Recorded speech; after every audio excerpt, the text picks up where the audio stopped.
গত পরশুদিন হবিগঞ্জে এনসিপির নেতাকর্মীদের উপর আক্রমণ করে স্থানীয় বিএনপির নেতাকর্মীরা।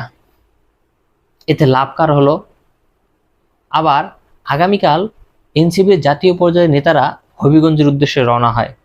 তাদের উদ্দেশ্য ছিল হবিগঞ্জে গিয়ে একটি বিক্ষোভ সমাবেশ করবে এবং সেখানে গিয়ে তাদের উপর যারা আক্রমণ করেছে তাদের বিরুদ্ধে একটা কেস করবে। তারা কেস করবে ভালো কথা, সেই লক্ষ্যে তারা হবিগঞ্জে রওনা হয়েছে, কিন্তু পথে মধ্যেই তাদেরকে আটকে দেওয়া হয়েছে। এতে লাভ কার হলো বলেন তো? লাভ কিন্তু এনসিপিরই হলো। দেখেন, এনসিপি একটা ছোট দল, মাত্র বয়স কত হবে? 1-1.5 বছর, তার বেশি তো না। আর বিএনপির মতো বড় একটা দল, বর্তমান সময়ে বাংলাদেশে তারা একটি বড় দল।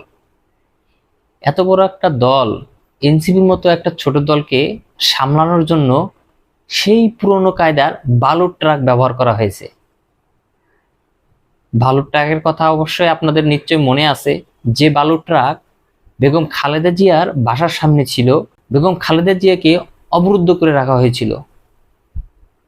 সেই একই কায়দায় বিএনপি কিন্তু বালুর ট্রাক দিয়ে এনসিপি নেতাকর্মীদের পথ রোধ করে। পুলিশের সহায়তায় মহাসড়কে বালুর ট্রাক দিয়ে একদম ব্লক করে দেয়। এনসিপি নেতারা সেই বালুর ট্রাক সরিয়ে কিন্তু সামনে অগ্রসর হয় এবং অবশেষে তারা পুলিশের বাধার মুখোমুখি হয়। সেখান থেকে তারা কিছুতেই যেতে পারতেছিল না। এর মাঝে আবার বৃষ্টি শুরু হয়। বৃষ্টির মধ্যে তারা সেখানে রাস্তায় বসে পড়ে।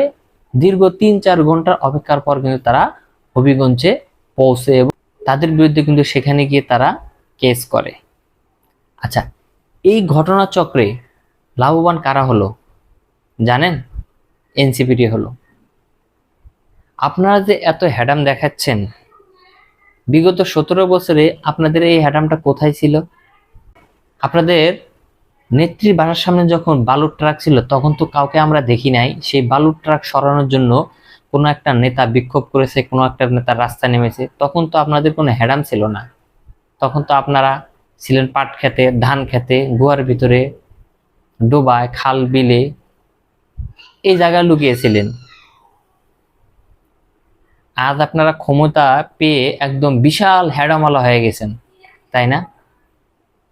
আপনাদের বয়স কতদিন এই সরকারের?